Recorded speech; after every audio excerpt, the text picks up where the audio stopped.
And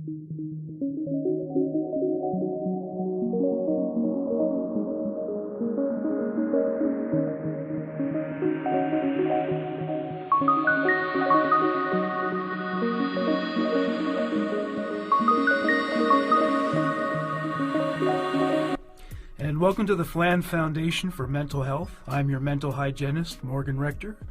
Most people have a tendency to take things for granted. We should be grateful for whatever blessings that have come our way, yet we usually are not. One thing most of us take for granted is that we lack a disability. We take for granted the fact that we have our mobility, our senses, and all of our limbs. Any problems with mental illness are primarily episodic, and we don't struggle with some kind of learning disability. Illness is temporary rather than chronic or terminal, and our ability to enjoy life is not curtailed by ceaseless pain or nausea. What if you could no longer take one or more of these things for granted? What if you lost a limb or your mobility? Imagine you woke up one day and you couldn't see. Think about what your life would be like if you were distracted by endless physical agony and couldn't enjoy your favorite hobbies and interests. My guests today have experienced the hardships of acquired disabilities and continue to do so. Rob Steves and Melanie Tadeo are very much alive, but when they acquired disabilities, they lost a great deal. And they faced many obstacles along the path they traversed toward living fulfilling lives today. They made many adjustments and had to alter their plans for the future, yet here they are in the future, living their lives and finding happiness and fulfillment on their own terms. Now we take an in-depth look at how their experiences with an acquired disability has brought them to where they are today. Welcome, Rob and Melanie. Thanks for having us. Yes, thank you. So first of all, I'm going to ask you to describe the nature of your disability and how it came about. I'll start with you, Melanie. Sure. At the age of 21, I suffered a massive stroke that left me completely paralyzed on the left side and legally blind.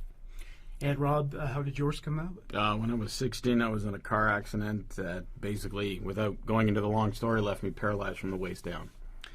And what was your immediate emotional reaction to the reality that your disability was going to be a lifelong condition? Was it traumatic? I'll start with you, Rob.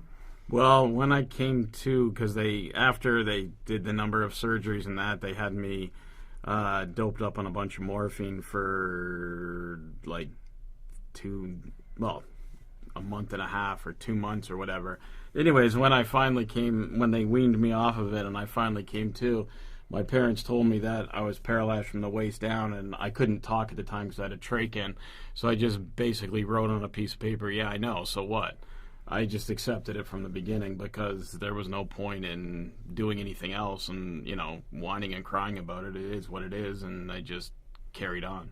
So have you always been a very well-adjusted and resilient person in that regard? Any kind of hardship that came your way, you could deal with it pretty well right away? Or? Oh, in the beginning, the first reaction is usually, you freak out, but I get over that fast, right? And then it's like a 10-minute thing, and then it's like, okay, this is what it is, just deal with it and move on, right? There's no point in, you're not going to change it. Feeling sorry for yourself or being depressed about it, or just sitting there and wallowing in self-pity over it isn't going to change anything. It's just going to make your situation worse. So I just look at it as, move on. Yeah, that's a good attitude to have. So, Melanie, was it traumatic for you when you were informed this is not a temporary condition, this is something you're going to have to live with for the rest of your life? Absolutely, it definitely was. So I woke up with no vision at all, and I couldn't see anything, and I couldn't understand what had happened, and nobody wanted to say the stroke word to me because a stroke was an old person's disease. So I didn't know what was going on. So I was really frightened. I couldn't see, I couldn't move my left side of the body, and I couldn't communicate because I was intubated. I had the breathing tube in. So when I finally was able to get somebody to tell me what was going on, I was in denial. I was like, it's going to come back. It's going to come back. It was fine. And then after some time, I realized, wait a minute, it's not coming back. So I think I went through the whole grieving process, the different stages of grief, the anger. I did a lot of why me at the beginning. Like, what did I do wrong? I really analyzed my life. At 21, you think, of course, it had to be the one bad thing you've done in your life or whatever. But after I got past that whole, like Rob said, mine wasn't 10 minutes, but it was still very short. I just wanted to be normal. obviously nothing like my old life would come back, but another version of it. And so how did you feel about your future at that point? Start with Melanie. You know, you envisioned, okay, whatever dreams and plans you have, some of them may have to be modified, and some you may just have to forget about altogether. So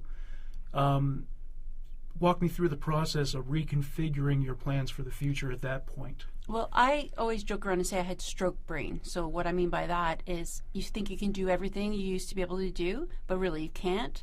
So in my mind, I was going back to university. That was in my mindset. The reality was I couldn't do that, but I was focused, and my dream was to be a teacher, and nothing was going to stop me. So I still applied for teachers college, and I still went back and finished university, graduated, all that stuff. But I think I wasn't going to divert from my plan because of the stroke brain, but the reality is I had to realize I had to do things differently, and that was a process. And Rob, how did it change your future? What plans, and then how did those plans have to be modified? No, initially in the beginning, not much, because I was 16 and I still had to finish high school and that, so it was more of, because I was in Kingston, that's where they airlifted me to after the accident. It was more like get back to Toronto was my main goal. And then once I got back to Toronto, it was, okay, do rehab, learn how to move in the chair, maneuver, and then get back to school. After that, it was more where things needed to change because I was looking to go something into the emergency services, police, fire, ambulance, so I couldn't go that route. So it was just, I was still young enough where it was, your whole life's ahead of you, right? Mm-hmm. So you can pretty much make the change easily. It's like, okay, well, you can't do that now, so what are you going to do? And then it was just sort of figure it out from there. So it wasn't that, it was big because I couldn't go where I wanted to go, but I was still young enough where it was easy to make that change without too much trouble, because I was still high school, right? So, I took an extra 2 years in high school and just didn't make a difference, so. Oh, that's good. Did you have any hobbies or interests, like sports or anything that would have required a great deal of physical effort that now you just couldn't do or had to? Well, the only thing I never played really organized sports. I just played pickup stuff with my friends, pickup basketball, baseball, hockey. So, the one big thing was me and my buddy Brian would always play hockey out in front of his place, or on Saturdays we would get together with a bunch of other guys and go to it in the middle of the winter while we did it in freezing weather. We would play hockey in a tennis court. And so I couldn't do that anymore. I couldn't play hockey in front of his house anymore, stuff like that. Put an end to that, but no really organized sports or anything along those lines. I didn't go to Scouts anymore. I was heavily involved in Boy Scouts, but didn't do that anymore, which was okay because I was hitting that age where you transition out of that because the groups that were available at that time for that age group, we didn't have any in my area. I would have had to go further out of the area, and it just wasn't feasible. So those would have come to an end anyway. So it was mainly I missed playing pickup hockey with my buddy because we did it like every day. So. And Melanie, in terms of your hobbies and pastimes, at the time that you had your stroke, did you have to give up any of those things? Yeah, actually, I was kind of pardon the pun, I was studying visual art in university, and I lost my vision. So I remember in rehab them saying, okay, you can still do art.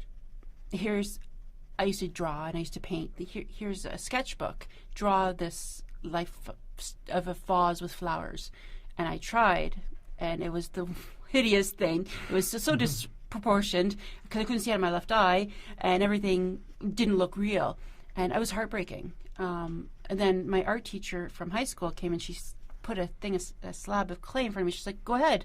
You can still do art. But it wasn't the same. So I gave it up. I was discouraged. I think part of the creativity part of my brain was damaged by the stroke as well. So I didn't have the same desire. Now, that being said, would I probably have continued on? Absolutely before. So I think that was one of my first big obstacles of realizing I wasn't the same person. That said, though, There are a lot of artists who have painted as if they couldn't see very well. Very true. like Monet, his paintings look like they were painted by someone who wasn't wearing their glasses. Really. True. So, did having your newfound disability affect your self-esteem? I'll start with Rob this time. I'm trying to think back. It was a long time ago. Yeah, I'm sure it did. I can't really recall any instances where it affected my self-esteem because, when I went back to school, it was, everybody was welcoming. I was well known before just because, not because I was popular or anything like that, because trust me, I was not popular in high school. People knew of me more than they knew me because I was on student council and stuff like that, right? So it was, and I was the only guy in a wheelchair. So it was kind of like everybody knew the only guy in a wheelchair. It wasn't like you were, the person with the limp or whatever the case was.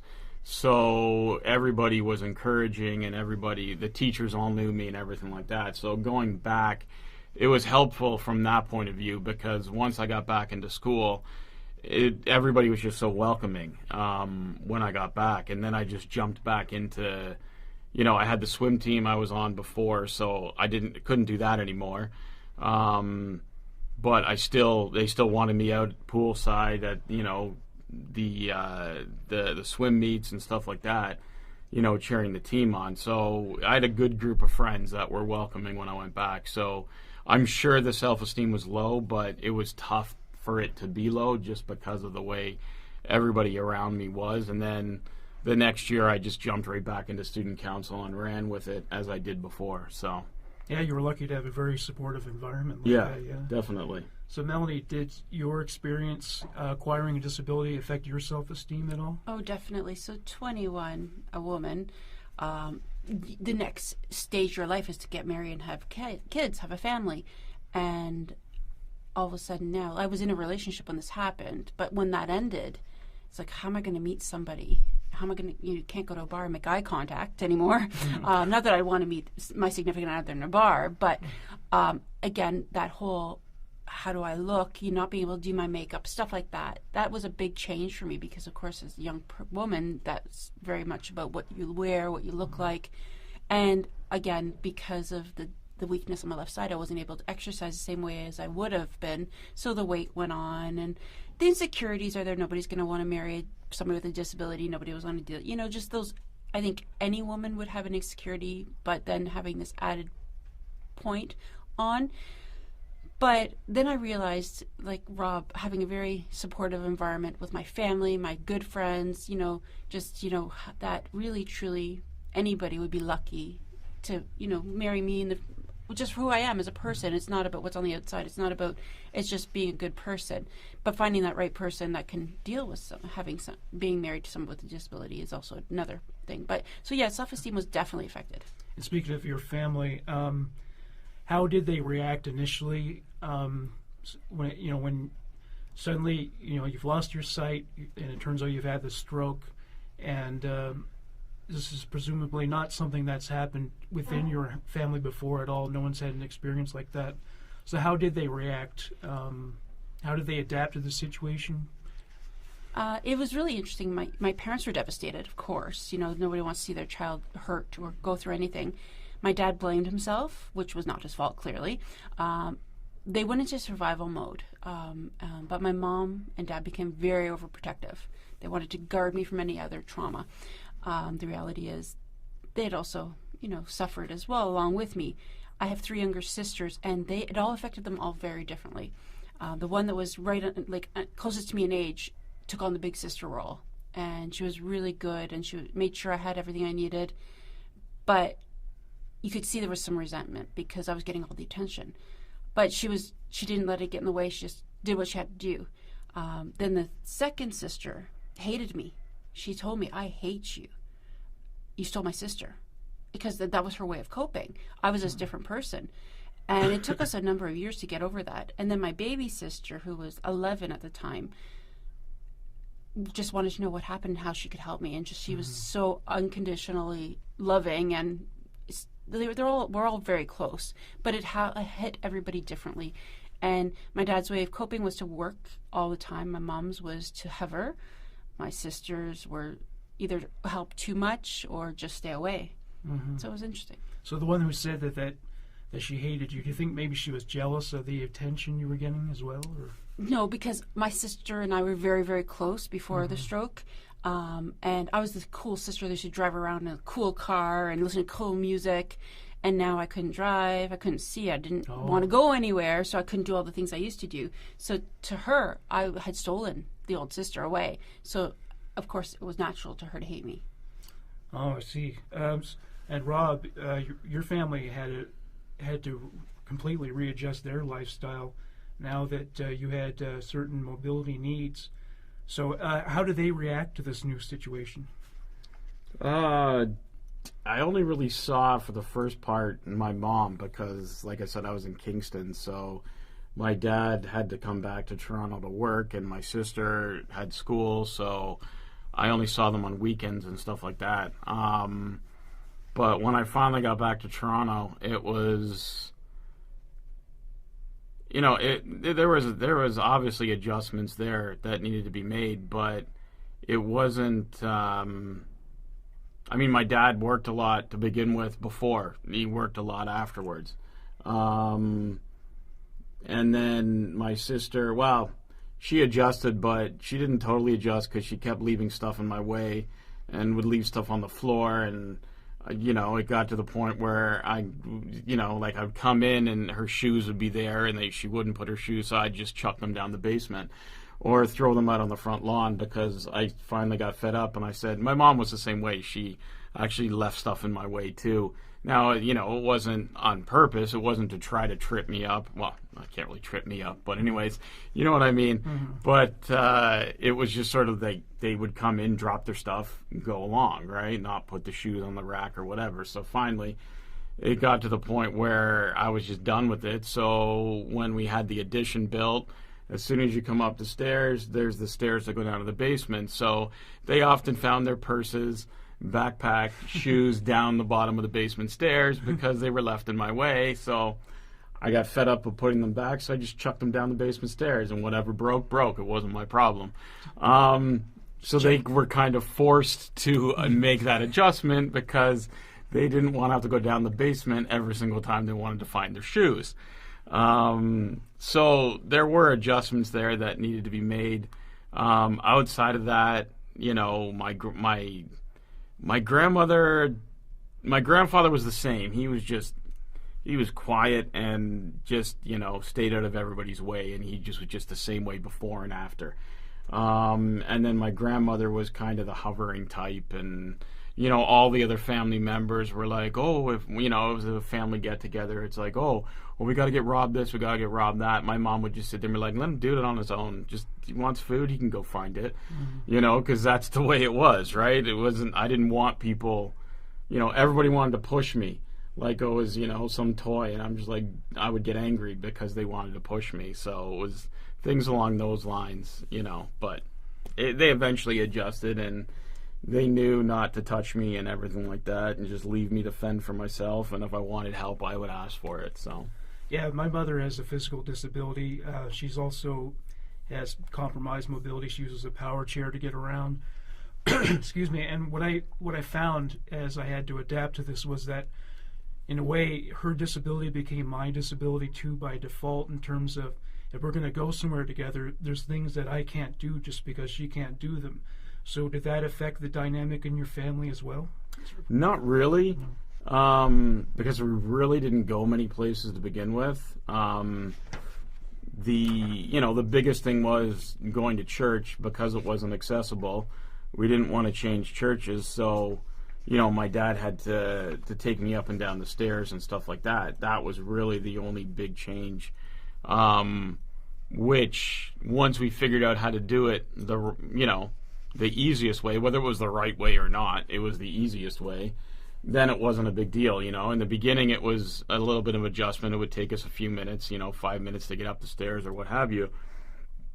Excuse me, but then once we figured out how to do it the way it worked best for us, it was like up and down in 2 minutes. And, just get out of the way. People wanted to help, and we're just like, no, just move along and just get off the stairs. Let me get upstairs and get upstairs, and that was it. So there wasn't a lot there because I could easily transfer in and out of the car without too much trouble. It was just sort of like I get in, they throw my chair in the back, we go on, right? So there is such a thing as being too helpful, isn't there? Oh, definitely there is, yeah. And I think a lot of times people, I mean, everybody's intention is good to help. But the thing, though, is if you help too much, then the person with a disability becomes lazy. And they don't do anything for themselves. And then that's where the stigma comes from, because after a certain amount of time, everybody, the person in the chair just expects, or whatever, that has the disability just expects everybody to do it for them. There's things that I will have people do for me just because it's easier. Like if I've forgotten something downstairs, rather than me going down to get it myself, I'll just ask my sister to get it, or, whoever's there at home. Can you go down and grab this, like my cell phone from the van, just because they can do it in less time than I can. Mm-hmm. So, but for the most part, yeah, you're right. You can be too helpful. And how did your family, did they have trouble adapting to your situation, Melanie, in the sense that, well, now, it's like they may want to see a movie, but what are you going to get out of a movie? And, or go into the art gallery or something like that. Yeah, there was definitely adjustments, mainly when it came to guiding, because I still obviously wasn't comfortable using a cane to be independent at that point. Forgetting to tell me there were stairs, that was a big one. Them not realizing the things like why I would be walking into the wall or riding when I was in the wheelchair into the wall, and just not taking the extra time being patient with me. It's kind of funny now because I'm like, go, go, go, go, go, go, let's go, let's go, let's go. And they're like, okay, for someone who take a long time, you're very pushy now. But the movie thing, yeah, I sat through lots of movies I couldn't see. You kind of just adjust because you want to be, quote unquote, that normal. You want to be part of everything, right? But now they know better, and they're really much better at guiding. And I'll just speak up for myself, whereas before I didn't want to rock the boat. So now I'll just say, no, not going to movies.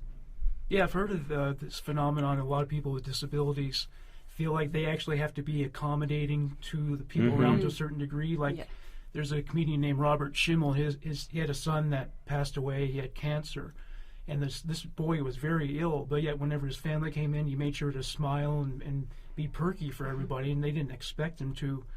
So have you ever felt like I should make things a little easier for everyone else, even though you shouldn't have to? Yeah, definitely. I think that's, it's also making them feel more comfortable, because at the end of the day, it's going to make the situation easier, faster, whatever it might be. It's just better sometimes just smile and nod and move forward. But there comes a point where you have to do that teachable moment and say, you know what, no, this is not the way it has to be. It has to be this way because of this. My sisters still to this day don't understand why I start to do things days before. Like, for example, I was going on a vacation with them, and I was living at home at the time, and I asked for my suitcase a week before. And I couldn't go downstairs and find it. Somebody had to go get it, and they couldn't understand why I wasn't just waiting till the night before. Well, it takes me forever to figure out what clothes are what, figure out how to pack it. I can't do things the same way as anybody else. Yeah. And I stress about having things done on time. So that's a big thing. Even, I get ready well before I'm going to go anywhere, still to this day. Put my shoes on, and my husband always laughs at me. He's like, what are you doing? He's like, when are you leaving? I said, an hour. Well, why are your shoes on? Well, because what if it takes me long? I always say it takes me longer. It probably doesn't take me as long as it used to, but in my mind, be ready. Yeah. Yeah. So, and going from family relationships to friendships, one thing that happened to my mother after she acquired her disability was that she lost friends. People stopped coming around as much. A lot of it had to do to adapting to the new reality of the disability. So a lot of storefronts are not accessible. That's one issue, but there were other issues as well. They just couldn't spontaneously do everything they used to do. So I'm going to ask you if you lost any friends as a result of your disability. Start with Melanie. Yes, I did. I was in university, and there's a lot of university friends that just weren't comfortable around somebody with a disability, and they couldn't cope. It was them that couldn't cope. I had changed, but I hadn't changed as a person. But and so I had some people be very honest with me and say, I'm sorry, I can't handle this. But also ones that just stopped calling, and that was heartbreaking.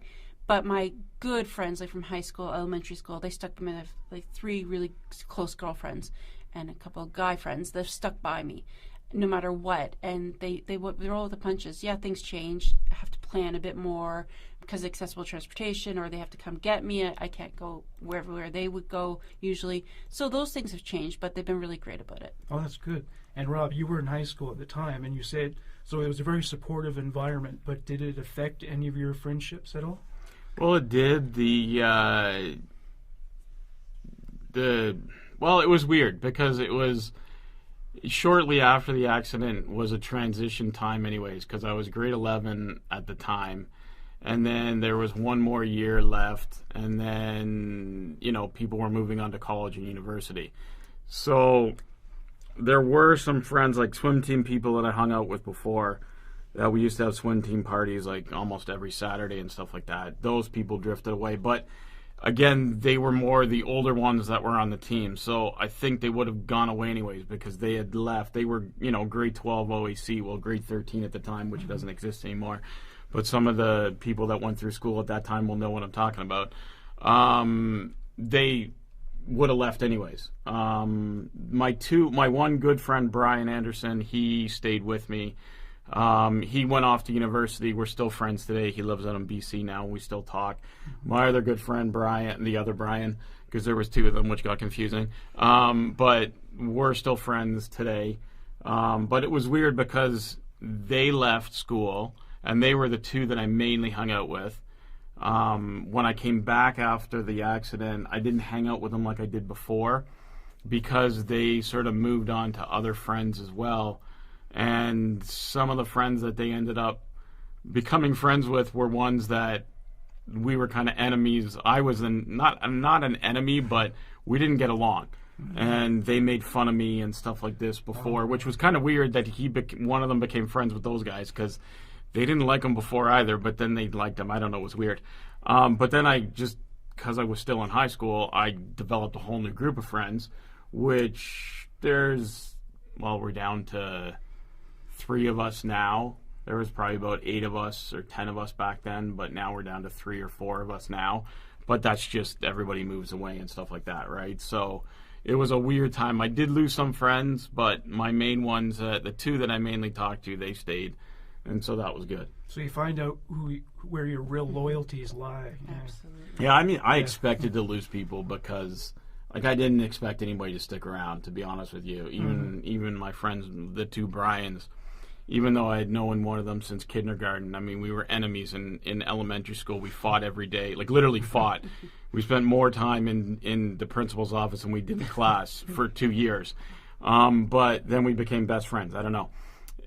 But I expected to lose everybody just because I figured, why are they going to want to hang out with me when I can't do everything?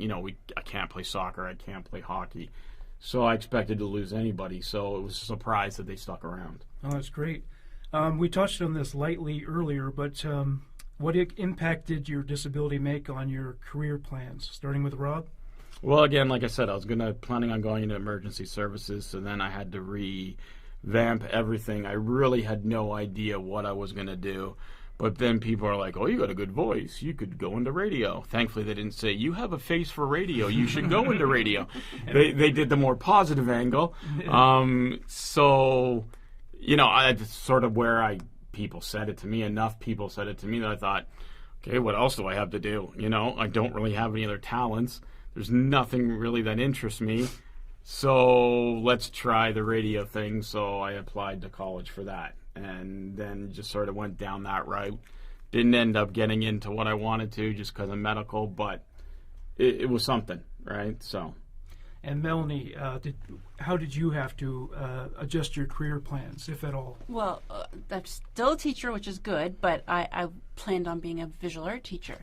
Well, that didn't work out. I probably could have, but it would have been very subjective. But I just focused on special education, and it's funny because when I was in teachers college, I was really insulted that the professor said I should do my placements with kids with special needs. I was like, how dare you say I have to because I have a disability? I was really upset by that. But in fact, I loved it, and that's where my heart is. Like, that's where my passion is, and I think I do it well. So I think same path, just different detour. You should have started a new class. Visual abstract art teacher. Well, there you Yeah, go. That would have been good. There you time. go. There Okay. you go. Yeah, because I think I'd get as much out of a Jackson Pollock painting with no sight as I do with sight. There you go. Exactly. And some things that are out there as painting these days that they call Yeah, art. I mean, That's just fling paint on a canvas, and it's worth $500,000. So. So how has your disability affected your love life? Did your partners, current and former, find it difficult to accept or adapt to your disability? Start with Melanie. So, yes. So my first husband, he was the first person that accepted me, air quotes, with my disability, and he told me he loved me, and despite the disability. I should have run in. How'd you feel about that? Well, he didn't say it in so many words. His family said that. Oh, It's I not see. your fault you're Wow. handicapped. Boy. Yeah, it was quite the meeting. Anyways, I wanted to be normal. All my friends were getting married, so I got married for all the wrong reasons. But in that moment, I thought he understood it. As time went on, I kept hearing, "You need me because you're a disability. You're disabled. You need me because of this. You can't see. You need me to do this." The reality is, I didn't need him. I just felt that I needed him. So that didn't last. Now my husband now is amazing, supportive, and doesn't even look at my disability as disability. It's just, okay, Melanie might not see that something's messy. I'll clean it up. It's not an issue. We struggled at the beginning because I wanted to be so independent, and he just wanted to not help me, just do what he does because that's what he feels is a way of showing that he loves someone by doing rather than talking. So we struggled with that, but it's amazing, and you know what? I feel completely equal, whereas in the first marriage, I didn't. Oh, that's good. Rob, did you have a girlfriend at the time of the accident? No. Actually, they pretty much didn't. There was nothing with girls at that point, just because, I was not a popular person. I was an overweight kid or teen. So, it was actually kind of funny. The girls that I liked before the accident, I wouldn't get the time of day from them. But then after the accident, there was one who, anytime she saw me in the hallway, she would stop me and talk to me. Yeah. Even if it was I was on my way to the washroom. Well, supposed to be in class, but you know how can I go to the washroom or can I go get a drink just to get out of class, right? Yeah. So I'd be doing that, or I'd be late for class. She would see me and then talk to me for 15 minutes and make me even later for class. And I'm like, wait, you wouldn't even give me the time of day before, but now you're like chatterbox. I couldn't figure it out, but it was, in the beginning I didn't, there was girls that I liked, but it wasn't, I wasn't an outgoing person, so I wasn't making moves on anybody or anything like that. There was, I had one girlfriend before the accident, but we were broken up long before that. Had a couple afterwards. One of them, I think the disability got in the way because it wasn't until I went away to camp, and then she's like, I don't really like him anymore, and she decided to dump me while I was away at camp, which really sucked because there was a girl at camp that was into me, but I didn't make any moves on her, and I liked her, but I didn't make any moves because I had the girlfriend back home, and then I get home and she dumps me, and I'm like, thanks. I could have done something with this girl, at camp or whatever. So that was kind of annoying. But yeah, so it affected me and didn't really affect me in the beginning. So I wonder if there's also a phenomenon where, the opposite of that, where instead of being maladaptive, someone's patting themselves on the back for being the partner of a person with a disability. I'm such a good boyfriend or girlfriend because I'm there. And I could have chosen someone who didn't have a disability, but I did choose someone with a disability. Oh, I'm sure it's like that. It's just like earlier we were talking about, firefighters who go and set fires to be the one to rescue people from it. I'm sure there's, boyfriends, girlfriends, spouses, whatever out there that think that I'm a better person because I I'm dating somebody with a disability, or I'm married to somebody with a disability, or whatever the case is. The poor me thing. Mm-hmm. Yeah. Look at my chart sheet. So have you experienced discrimination of any kind because of your disability? It could be workplace or on the street, anything. Start with you, Rob. Oh, yeah, especially at work. There's been times where it's been done right to my face. There's been times it's done behind my back. You know, there was one time just recently, customer, I work at a big box store. I won't mention the name, but I work at a big box store. And customer goes up to one of the other staff, and she says to him, "Oh, I need help with," I forget what it was. It was something in my department. I work in the seasonal department. And she asked a question about something like that. And he's like, "Oh," he says, "that's not my department. I'm plumbing, but Rob will be able to help you out." And it just so happened that I was coming down an aisle, and I rolled out into the open, and he pointed to me. He's like, "Oh, Rob over there, he'll be able to help you out. Go talk to him." And she looked at me, and she looked at him, and she said, pardon my language, but she said, "What the hell can he do for me?"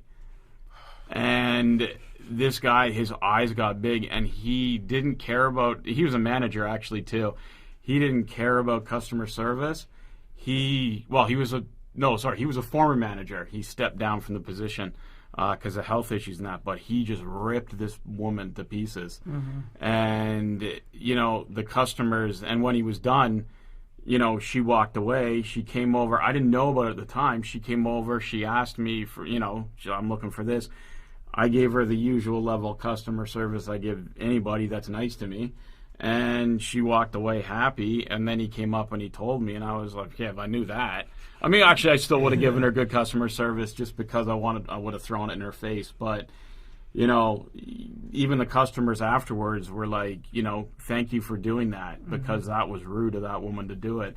And I had, you know, there was another guy that he wanted something outside. I came out, and he wanted soil. And I said, "How can I help you?" He's like, "How are you going to help me?" And I'm like, "Well, I don't know. What's your question? I can't tell you how I'm going to help you." He asked me, he's like, "Well, I want soil." And he's like, "How are you going to load soil for me?" I'm like, "With my arms? How else would I do it?" You know, what am I going to pick it up with my feet? What's your problem, man? And he was resisting me helping him. And it was even to the point where I said, you know, "Where's your cart?" He's like, "Well, I have a sore finger." And I said, "Oh, okay, so you want me, the guy that's paralyzed," I actually said this to him. I said, "You want me, the guy that's paralyzed, to go get the cart for you as a sore finger?" "I get it, I understand." And he's like, No. I'm like, No, sir, you stay there. I don't want you to hurt yourself." Yeah, right. And I went and got him the cart, and I loaded his 12 bags of soil for him. I was going to put them in his car, but somebody else came along and took it from me because he could see that I was about to strangle this guy. So I should dedicate a whole episode to what it is that brings out the worst in people when they become customers. I don't know what it is. Oh, you should. Oh, my goodness. I have stories till the cows come home. So, Melanie, you mentioned experiencing discrimination at the Teachers College. Yeah. Have there been any other incidents of discrimination, like in the workplace or on the street, anything? Well, when I was applying for my first couple of teaching jobs, I had a phone interview, and it was the principal, and she's like, "You're exactly what we're looking for," you know, and it was for a grade 7-8 split arts class, yada, yada. And I don't know what possessed me to disclose over the phone that I was visually impaired. I think I said, "Are you aware of the fact that I'm visually impaired?" She's like, "Oh." I said, "Was that an issue?" "Oh, not for me, but it will be for the parents." I was like, "Oh, what? Okay then." Not even there. Yeah, I didn't even go for the. So I learned very quickly not to disclose over the phone, and not. Yeah. And not to, you know, and obviously you go to prove yourself and do it in person. But anyways, that also, I think a lot of people figuring, how can somebody who's blind teach my child? I've had a lot of family members, but then I've also had family members of people I've worked with disabilities say, "Oh my gosh, you're the only one that gets them because I live it," right? So I've had both, but definitely that was the biggest discrimination. There's sadly a very high proportion of the population of people with disabilities who have been victims of violence, harassment, verbal abuse, everything in between. It might have been 6 out of 10, but I might not have that statistic right, but it's very high. So I'm just going to ask you both if you've experienced just outright abuse based on being part of what they call the vulnerable sector. I'll start with you, Melanie. Not physical, emotional, definitely. And again, it goes to that self-esteem aspect, wanting to be normal. I think I took a lot more than I should have emotionally, and it wore me down. It just made me believe that I was not good enough, that I was inferior. So that took a long time for me to come back out of. Did anyone try that stunt where they wave their hand in front of your face or any of that kind of thing? So many times, but that's or the biggest is how many fingers. Oh, great! It's like I can still see you. Yeah, exactly. Yeah. Yes. So yeah. So Rob, have you ever experienced any real harassment, any abuse?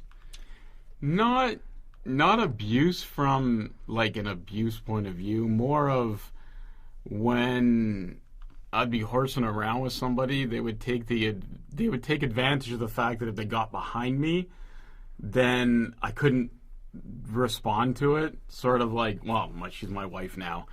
She'll get behind me and she'll tickle me, and she knows I can't do anything because the way she'll stand, she'll basically lock my wheels, so I can't turn. So I'm at her mercy until she decides to stop tickling me. But from a physical abuse from like somebody in the community or out in the street or whatever, nothing like that, just because, one, I wouldn't take it. I would just punch back. But also, I think people saw me as, like, I have a big personality and I carry myself with authority, and I think they can sense that about me, so they don't want to come, they don't want to try that.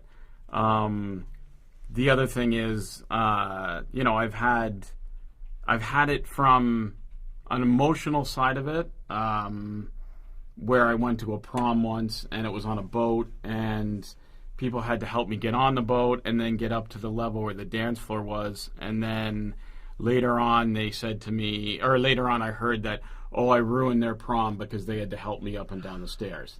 Oh, and man. I was like, it bothered me for the longest time, and it still does to this day. That's why I don't like to ask people for help, and I don't like to put people out, but I need to look at it as, well, I didn't ask them to take me up and down. They volunteered, so it's their own fault if their prom was ruined because of me, but it still affects me because I don't ask people for help just because of that. And so say you just met someone who's acquired the same disability that you have, and you wanted to help them cope with the situation and to lead a fulfilling life. What would you say to them? How would you help them? We'll start with Melanie. Just let them know that I get it. Let them talk and vent and express how they're feeling, and let them know it gets easier with time. I think the one thing that I struggled with mainly was patience, having patience, because I wanted it right now. I wanted to be normal. But I think just, try different things. Yes, you're going to fail. Yes, you're going to, with vision loss, you're going to fall over things. You're going to knock that coffee off the table several times before you realize, okay, wait a minute, I just got to take my time, or whatever it might be. To this day, I still do it, and it's 20-something years later. I think we just have to be patient with ourselves, but I definitely listen and encourage them to, not give up, because, there's always light at the end of the tunnel, part of the pun. And Rob, so how would you mentor someone who acquired the same disability that you have? I would just tell them not to let it stop them. Rather than be ashamed of it, rather than shy away from it, rather than try and run from it, just to accept it, because it's a part of who you are. And, don't let it stop you from trying whatever it is, within safety reasons, obviously. Like, don't try to, there's some people in wheelchairs that can go up and down stairs by themselves. Don't start out trying to do that, because you're going to kill yourself. But, don't let it, just because, there's a curb, just because there's whatever in your way, don't, the ramp seems too steep or whatever it is. If it's safe, try it. It's not going to, if you fail at it, you fail at it. You just get up and pick yourself up, dust off, and move along. if you let it stop you. I mean, there's stuff I wish I had done back when I first was in the wheelchair that I haven't done, and now it's not feasible to do it. You know, it's not feasible to try that thing because of, you know, my limitations that I've acquired over the time. But just don't let anything stop you. Just do it. Go out and do whatever it is within reason, obviously within safety factors. Make sure you're safe, but don't let stuff stop you, because you can accomplish anything. You know, you're just on four wheels. So. All right, now we go to a commercial break. We'll be back with This Crazy World, how aberrant behavior shapes the society we live in. This show has been brought to you by Voices for Ability Radio. Voices for Ability is Canada's first internet-based radio station dedicated to individuals with disabilities, their caregivers, and allies. They are a source both entertaining and informative that focuses on issues faced by individuals with disabilities on a daily basis. All of their talk shows are produced and presented by individuals with disabilities and highlight the people, organizations, and resources that make a difference in the daily lives of individuals with disabilities. Join them for conversations about employment, relationships, advocacy, and accessibility, among other things, at www.v4aradio.com. And we're back. Melanie had to catch a bus, and so we're still here with Rob. Now, the rates of marriage in this part of the world are in steady decline as the rates of divorce and perpetual singlehood continue to rise. How have you and your wife succeeded while so many other couples failed? Do you have any advice for people on how to stay happily married? Well, I mean, we're just newly married. I've only been married for like a month now. But, you know, I guess, I mean, the advice that I've been given by people who are long time married is, you know, be honest and, you know, just continue who you are, but, you know, be honest with your significant other and, you know, communicate and don't hold things in. If there's something that bothers you, mention it, because if you don't, it's just going to fester. And just like with any relationship, whether you're married or whether you're dating, if you just let it fester, then you're going to blow up at some point, and then it's going to create a bigger issue. So just get it out there in the open. Yeah, exactly. You could end up saying things you don't really mean. But because once you lose it, you run your mouth, and, you know, everybody knows, you know, when you're angry, you say things that you don't necessarily mean, but because you're angry, you're just running at the mouth, and you're not really thinking about what you say, and you can say a lot of hurtful things that you can't take back because you can't take words back in. So a new record was broken in Toronto in 2018. 90 people have been killed here as of November 18th. What do you think is at the root of this problem with the increasing rate of homicide? A lot of it, I think, has to do with gang violence. The other thing, too, is young adults and teenagers, they don't care. They have no respect for anybody. And to them, a lot of them, they don't know what it is to suffer consequences. So they do something, and either people don't punish them for whatever it is, or they try to punish them and the person doesn't listen or what have you, and then they just continue on through life like that, and they don't realize that you know, you shoot somebody, that bullet's got to go somewhere. Mm-hmm. It's, you know, none of them are expert shots. A lot of, you know, some of the murders or some of the deaths have been collateral damage because these people don't know how to shoot, and they don't realize that, okay, I'm shooting at you, but I don't hit you. That bullet's going to stop somewhere, whether it's in a wall, whether it's in a car, whether it's in another person. They just don't realize the consequences of firing a gun. TV may, you know, I think TV and movies play a part in that, because you see people that, you know, somebody gets beat up. Let's not even say shooting. Somebody gets beat up in a TV show, and they take this insane beating, and they just keep getting back up, and they keep fighting more. And then you get punched in real life. The person that the person that received the punch, that's going to hurt, but it also hurts you punching them, because now you're connecting your fist with their jaw, bone on bone, essentially, because there's not a lot of tissue there. You're walking away hurt as well, and they don't realize, and like I said, there's no respect, there's no accountability, I work with kids and I work with teenagers, and I see it all the time. They just don't care. They go up against teachers, and the teachers back down, and their parents back down, everyone backs down against them, and they just think they can do whatever they want. Yeah, it's interesting because there is this kind of through line of trauma now where their childhood was a utopia, and then they find out the real world is a dystopia. So growing up, they didn't keep score at the sporting events so that everyone can emerge with a participation trophy, and there's no discipline, there's endless indulgence, you get every video game you want. And then now they join the real world, they find out no one out there thinks you're special, you have to work hard for what you want, but even then it can be hard to get a job. Even if you have an education, it's just hard, and you can feel lonely and alienated out there, and they're not prepared for it. Well, that's it. There's, like I work with kids at my church, and when it comes to disciplining them because they've done something wrong or whatever, I've had multiple people tell me, "Oh, you're too hard on the kids. Oh, you need to lighten up. Oh, you can't, it's not like I punish them harshly. I make them, like anything else, okay, stand in the corner. It worked for me. Okay, fine. You know what? Like, for example, last night we were doing kids club, and I said to the kids, okay, a lot of you haven't completed a section of workbook in a long time, so nobody gets games. You can't go to games until you complete a section of the workbook. So as one kid comes up to me and he shows me this one verse, and he's like, "Is this completing it?" And it was a very, very short verse. I said, "No, you have to do another section."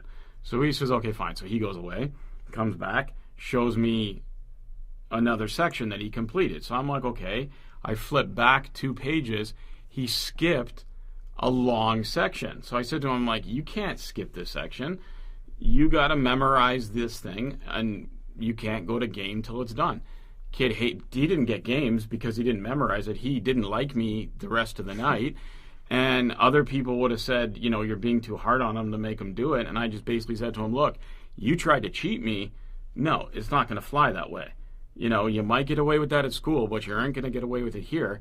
You tried to cheat me, so now you got to toe the line. You got to complete this section before you can move on." And I say to people that tell me I'm too hard on them, I say, look, nobody else is hard on these kids. Their parents don't discipline them. Their teachers don't discipline them. Somebody's got to. I was disciplined as a kid. I turned out okay. Mm-hmm. So I don't see why it's going to damage these kids today. Yeah, they even developed this idea saying no to a child is like abusive language or something. But, when they get out in the real world, they're going to hear the word no quite a bit. It's going to hurt. So. And they blame everybody else for it. Yeah.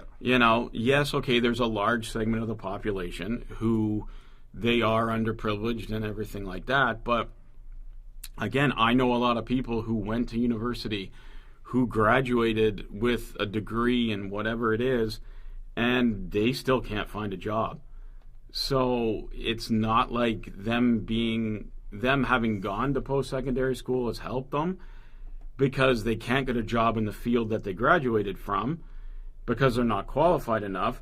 But then they can't even just get a job working as whatever, at McDonald's or doing whatever, because they're overqualified for that. And the manager looks at it and says, well, these people are going to be bored in this job, so I'm not going to hire them because they're not going to show up. So they're screwed both ways. Yeah. And nobody gets that. And it's, yes, some people are more privileged than others, but when it gets out into the working world, it's kind of equal, I would say, to some extent, because it's just whatever the hardship is. Yeah.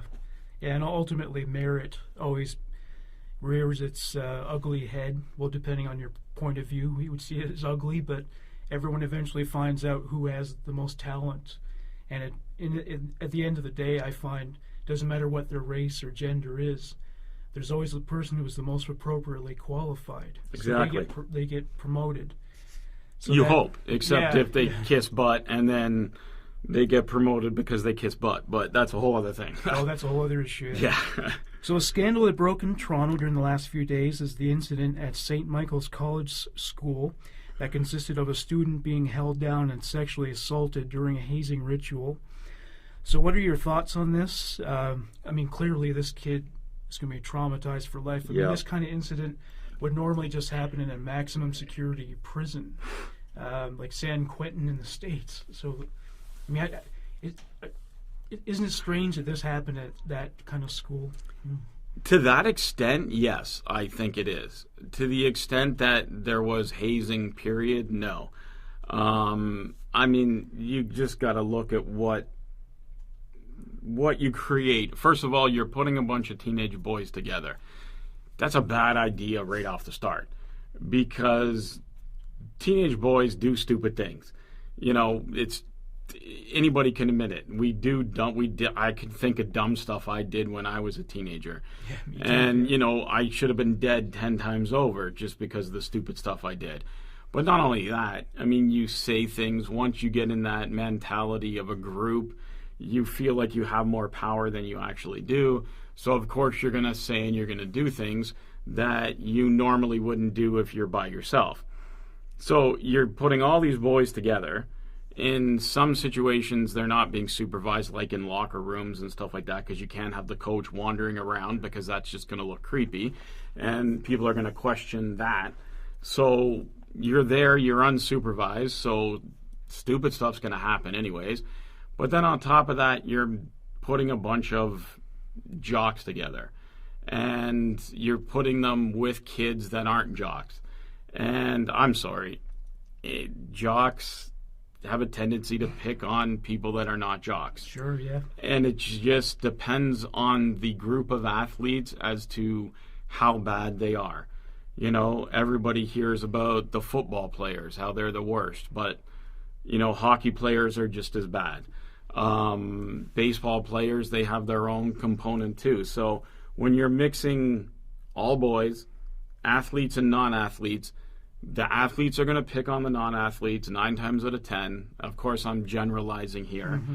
But the fact that the hazing happened is not a surprise. The fact that it happened to the degree that it did, that blows my mind, because I'm wondering what has to go through your head to think that this is something that's fun, or that you can get a laugh out of this. You know, in it happening in prisons, usually it happens to a certain type of criminal in prison. Yeah. You know, I think of, well, Jeffrey Dahmer, let's take him for example, because it happened to him. Yeah. He was in protective custody, released into general population.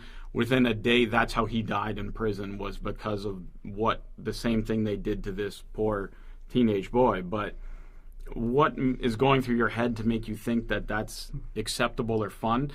I don't even want to be in that person's head. And yet we don't hold criminals to a high standard, but we would expect more from these kids whose parents pay $20,000 a year. You know. Well, even you expect more from them because they're not in that prison atmosphere. Yeah. You know, yeah. they're not.